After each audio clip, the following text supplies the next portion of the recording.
Selamat siang teman-teman. Siang. Di sini kami kelompok ingin mempresentasikan hasil kerja kelompok kami. Terlebih dahulu saya memperkenalkan diri. Perkenalkan, nama saya Dr. Fernando Raja Gugu. Oke teman-teman, di sini kami membawa kewajiban warga negara. Kewajiban merupakan suatu harus dilaksanakan dengan tanggung jawab dengan tujuan untuk mendapatkan hak. Kewajiban dasar ini harus dilaksanakan dalam kehidupan berbangsa dan bernegara di Indonesia. Sesuai dengan yang tertuang dalam Undang-Undang Negara Republik Indonesia tahun 1945, setiap warga negara memiliki kewajiban sebagai warga negara, yaitu yang pertama, pasal itu tertulis pada pasal 27 ayat 1, menaati hukum dan pemerintah. Pasal 27 ayat 3, ikut serta dalam upaya pembela negara.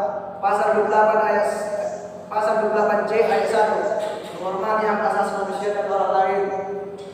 Pasal 28C ayat 2, tunduk kepada pembatasan yang ditetapkan dengan undang-undang.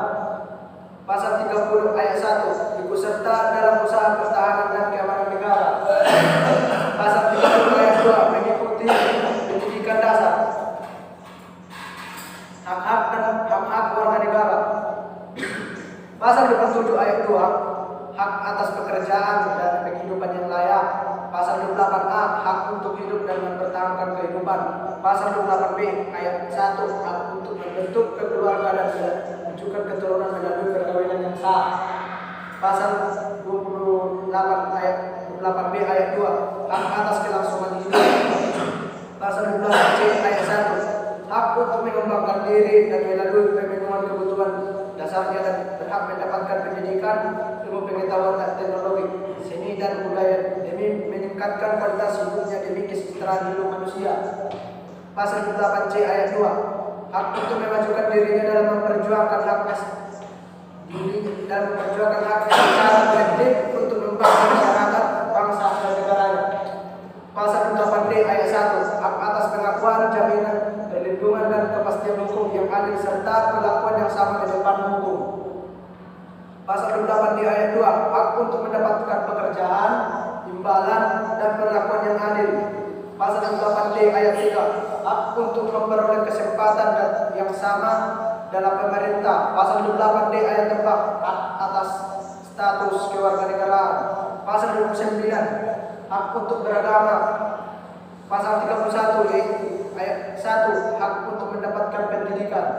Pasal 33 ayat 3, hak untuk mendapatkan kemakmuran dari sumber daya alam. Pasal 34, hak bagi warga negara yang termasuk fakir miskin dan anak terlantar untuk dipelihara oleh negara. Dinamika dan tatanan harmoni, hak kewajiban negara dan warga negara. Hak dan kewajiban merupakan suatu hal yang terikat satu sama lain, sehingga dalam praktik harus dijalankan dengan seimbang. Hak merupakan hal mutlak dan didapatkan oleh individu serta tidak dapat diambil atau diberikan kepada orang lain yang telah didapatkan sejak berada dalam kandungan. Sedangkan kewajiban merupakan suatu keharusan atau kewajiban bagi individu dalam melaksanakan peran sebagai anggota warga negara guna mendapatkan pengakuan akan hal yang sesuai dengan pelaksanaan kewajiban tersebut. Untuk mencapai suatu keseimbangan antara hak dan kewajiban, sebagai seorang warga negara harus mengetahui hak dan kewajibannya. Sebagai pejabat atau pemerintah pun harus mengetahui akan hak dan kewajibannya, seperti yang telah tercantum dalam undang dan aturan yang telah ditetapkan. Jika hak dan kewajiban seimbang dan terpenuhi, maka kehidupan masyarakat akan sejahtera. Aturan dasar perihal kehidupan dan warga negara dan hak negara dan warga negara setelah perubahan Undang-Undang Dasar Negara Republik Indonesia tahun 1945 mengalami dinamika yang luar biasa. Contohnya ialah A. Aturan dasar perihal pendidikan dan kebudayaan serta ilmu pengetahuan dan teknologi. Ketentuan mengenai hak warga negara di bidang pendidikan semula diatur dalam pasal 31 ayat 1 Undang-Undang Dasar Undang-Undang Negara Republik Indonesia 1945. Setelah perubahan Undang-Undang Negara Republik Indonesia 1945, ketentuan tetap diatur dalam pasal 31 ayat 1 Undang-Undang Negara Republik Indonesia 1945. Namun nomor 131 dengan perubahan, yaitu terdapat pada kata pengajar menjadi pokok pendidikan. Kita menyadari bahwa perubahan dunia terjadi sangat cepat serta dapat mengancam identitas Indonesia. Kita dapat begitu saja menutup diri di era globalisasi. Jika kita menutupi diri di era ini, maka kita menutupi diri untuk berkembang. Jadi sebaiknya kita menerima secara kolektif budaya-budaya masuk di negara kita. B. Aturan dasar perihal perekonomian nasional dan kesejahteraan sosial. Ketentuan ini diatur dalam bab 14 dengan judul kesejahteraan sosial dan terdiri dari atas pasal, yaitu pasal 33 dengan 3 ayat dan 34 tanpa ayat. Kemudian setelah perubahan Undang-Undang Negara Republik Indonesia tahun 1945, judul bab perekonomian nasional dan kesejahteraan nasional terdiri atas 2 pasal, yaitu pasal 33 dengan 5 ayat dan pasal 34 dengan 4 ayat. Perubahan ini didasari dengan pemenuhan kesejahteraan konstitusional yang mengatur negara pada bidang kesejahteraan sosial. C. Aturan dasar perihal usaha pertahanan dan keamanan negara.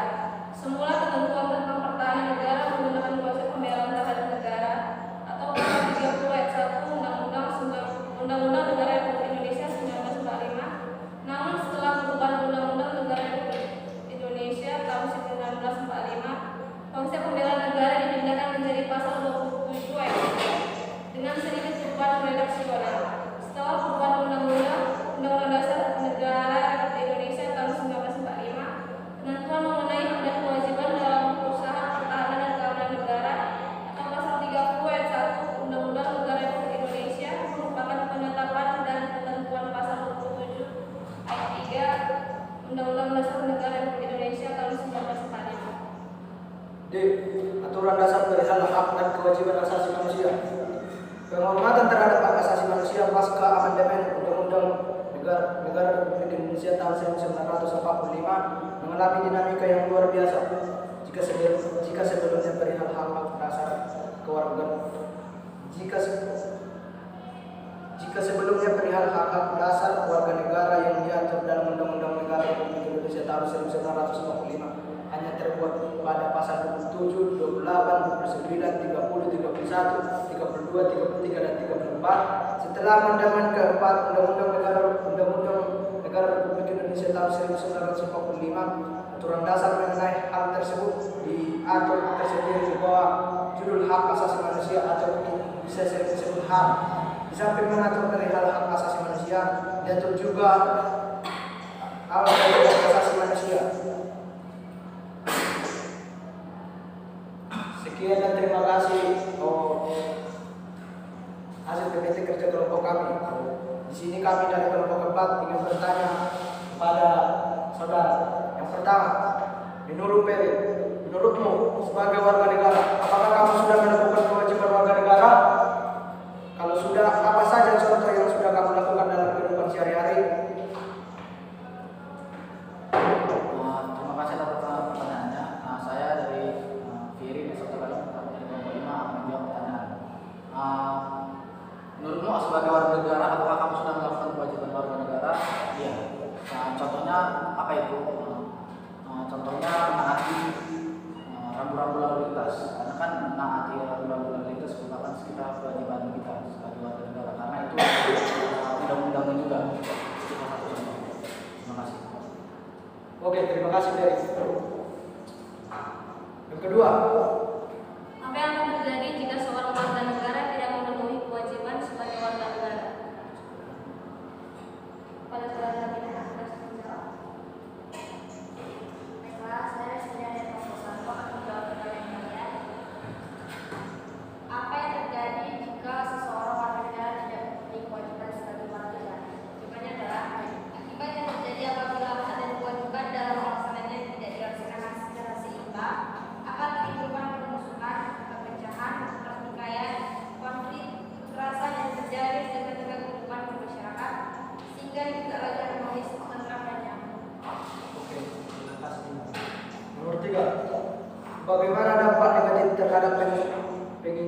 dan kewajiban sebagai warga negara. Untuk saudara Serana, apakah boleh menjawab?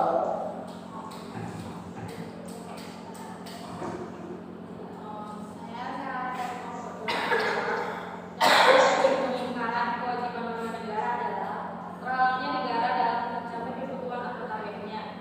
Hal ini karena pembangunan sebuah negara tidak dapat melibatkan hanya pemerintah, melainkan harus seluruh elemen. Dalam hal ini, para warga negara menjadi sangat. Oke, terima kasih untuk saudara Serana. Nah, yang keempat, bagaimana cara agar hak dan kewajiban berjalan dengan seimbang? Pada saudara Goklas akan menjawab. Saya Douglas dari kelompok 2, 3.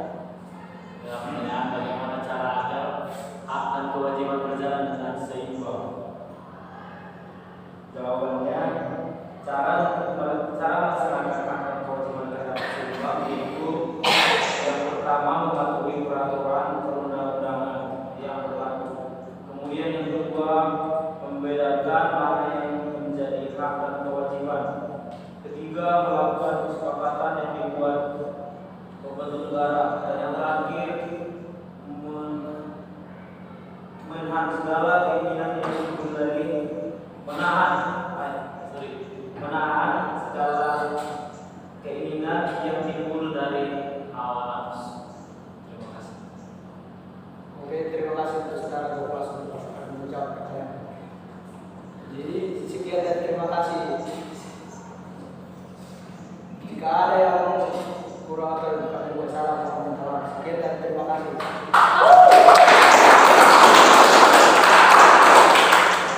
Nomor 2.